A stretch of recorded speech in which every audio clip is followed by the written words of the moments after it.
सुप्रभात बच्चों। आज हम कक्षा 9 के अंतर्गत आपकी तीसरी किताब लोकतांत्रिक राजनीति के बारे में बात कर रहे हैं, जिसका पहला अध्याय है समकालीन विश्व में लोकतंत्र।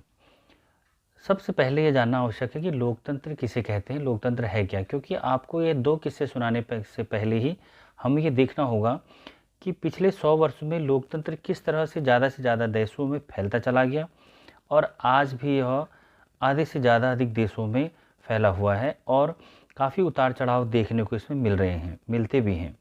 आपको ये देखना होगा कि लोकतांत्रिक शासन होने के और न होने के क्या अर्थ हैं। इसी को ध्यान में रखते हुए ये आपका पहला लेसन बनाया गया है, जिसमें लोकतंत्र के दो किस्से हैं, जिनसे हमें लोकतंत्र की और अलोकतांत्रिक देशों के बारे में पता चलता है। सबसे पहले इसमें दो किस्से आते हैं। उसमें स्टार्ट इस तरह से किया गया है कि मेरे मुल्क के मेहनतकश मज़दूरों, चिले और इसका भविष्य बहुत ही अच्छा है। मुझे इस बात का पूरा भरोसा है कि देशद्रोह करने वाली ताकतें अपनी सत्ता पूरी तरह कायम कर लेंगी। चिले के लोग मुश्किलों को अधीरे से पा लेंगे। हमें यह कभी नहीं भूलना चाहिए। देर सवेर वो स्थितियाँ बनेंगी ही जिसे आज़ाद लोग एक बेहतर समाज की रचना के लिए आगे बढ़ेंगे। चिले जिंदाबाद, चिलेवासी जिंदाबाद, मजदूर जिंदाबाद। ये बच्चों आखिरी शब्द हैं सल्वाडोर आइंदे के अपने भाषण के आखिरी भाषण के कुछ अंश उनके इसमें दिए हुए हैं। अब बात करते हैं कि दक्षिण अमेरिकी महाद्वीप के एक प्रमुख शहर, जिसके चिले के वो राष्ट्रपति थे, उन्होंने यह भाषण 11 सितंबर 1973 को सुबह दिया। उसी दिन उनकी फौज ने उनकी सरकार का तख्ता पलट कर दिया। आइंदे चिले सरकार की सोशल पार्टी के संस्थापक थे और उन्होंने पॉपुलर यूनिट नामक गठबंधन का नेतृत्व किया था। 1970 में राष्ट्रपति चुने जाने के बाद से आइंदे ने गरीब मजदूरों को और फ़ायदा पहुंचाने वाले अनेक कार्यक्रम करे, सुधार प्रणालियां अपनाई, किसानों को ज़मीन देना, राजनीतिक गठबंधन से विदेशी कंपनियों द्वारा तांबा प्राकृतिक संपदा को बाहर ले जाना उनके खिलाफ था और इस नीतियों की वजह से वह राजनीतिक पार्टियां अन्य इन नीतियों के खिलाफ थी। इस तरह से जो लोकतंत्र के पहला किस्सा आता है, उसमें लोकतंत्र के पहले एक किस्से में सल्वाडोर आइंदे की बात की जाती है, जो प्रजातंत्र के हिमायती हैं, जो प्रजातंत्र को जानते हैं। परंतु 1973 में 11 सितंबर 1973 में आइंदे को पता चला कि जब नौसेना के एक समूह ने बंदरगाह पर कब्जा कर दिया है और वो अपने रक्षा मंत्री के साथ वहां पहुंचे, तो सेना ने उन्हें गिरफ्तार कर लिया और राष्ट्रपति पद छोड़ने के लिए कहा। जब आइंदे ने इस्तीफा देने या देश से बाहर जाने से इनकार किया कि फौज इससे पहले ही वह रेडियो पर अपना संदेश प्रसारित कर चुके थे, जो मैंने आपको अभी सुनाया है। उन्होंने यह कहा था कि आज़ाद लोग एक बेहतर समाज की रचना के लिए आगे बढ़ेंगे और उनको पता था कि शायद कुछ ऐसा होने वाला है कि जो देश हित में या मेरे हित में अच्छा नहीं होगा। फिर फौज ने क्या करा बच्चों, राष्ट्रपति के निवास को घेर लिया और बम बरसाने लगे। इस फौजी हमले में राष्ट्रपति आइंदे की मौत हो गई। फोटो फीचर से आप देख रहे होंगे कि आइंदे ने टोपी पहनी हुई है, हेलमेट लगाया हुआ है। उनके राष्ट्रपति के सुरक्षा गार्ड राष्ट्रपति भवन के सामने, ला मोनेदा के सामने, राष्ट्रपति भवन का नाम है ला मोनेदा।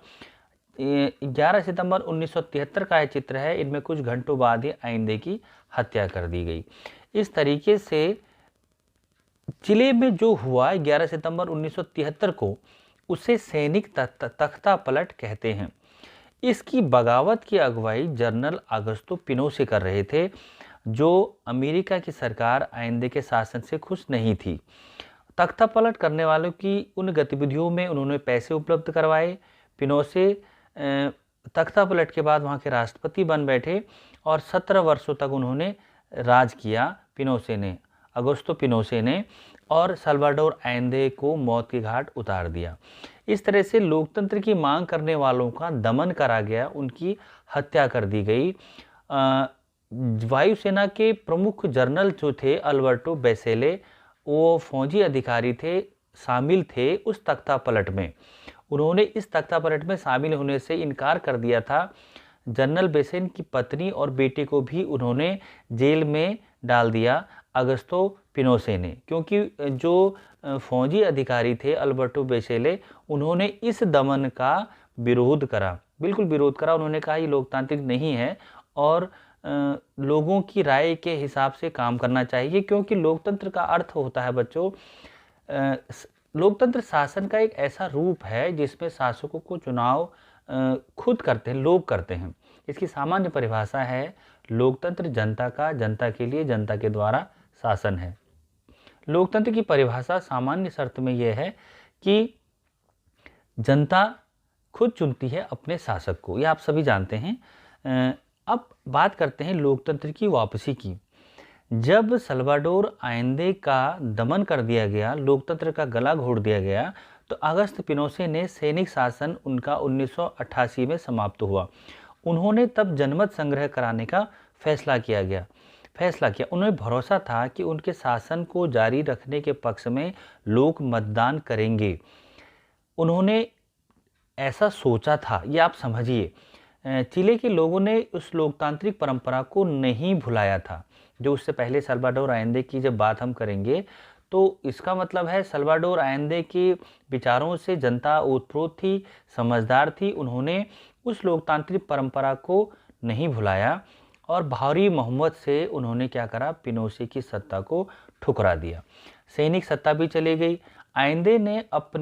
सल्वाडोर आयेंदे ने जो अपने आखिरी भाषणों में उम्मीद जाहिर की थी, उससे सही साबित होता है कि चिले की जनता ने कायरता और देशद्रोह करने वाले अपराधियों को सजा दी।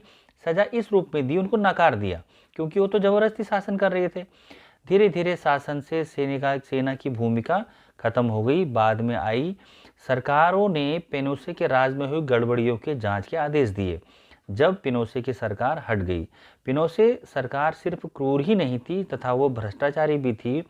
उसके बाद बच्चों जनरल अल्बर्टो बेसेले जो एक फौजी अधिकारी थे, जिन्होंने उस सैनिक तख्तापलट में शामिल होने से इनकार कर दिया था, उनकी पत्नी और बेटे को जेल में डाल दिया था और वो काफ़ी परेशान करा था। वही लड़की मिशेल बेसेले आज चिले की राष्ट्रपति है और जनवरी 2006 से सत्ता संभाल रही है। समाजवादी रुझान वाली मिशेले पेशे से एक डॉक्टर है। लातीनी अमेरिका के रक्षा मंत्री के पद पर आने वाली वह पहली महिला है और राष्ट्रपति चुनाव में जिस व्यक्ति को हराया वह चिले के सर्वाधिक धनी व्यक्तियों में गिना जाता था। उत्थान की इस कथा को हमने देखिए एक कहानी से शुरू करा था कि लोकतंत्र में सल्वाडोर आयेंदे ने जनता की बातों को रेडियो के माध्यम से जनता तक ही रखा था कि चाहे कुछ भी हो, लोकतंत्र दबना नहीं चाहिए, उसका दमन नहीं होना चाहिए। और हम भी उनके ही भाषण से इस अंश को समाप्त करते हैं। ये पहला पार्ट है। दूसरा पार्ट हम फिर गौर करेंगे कि विश्व में कैसे लोकतंत्र आया।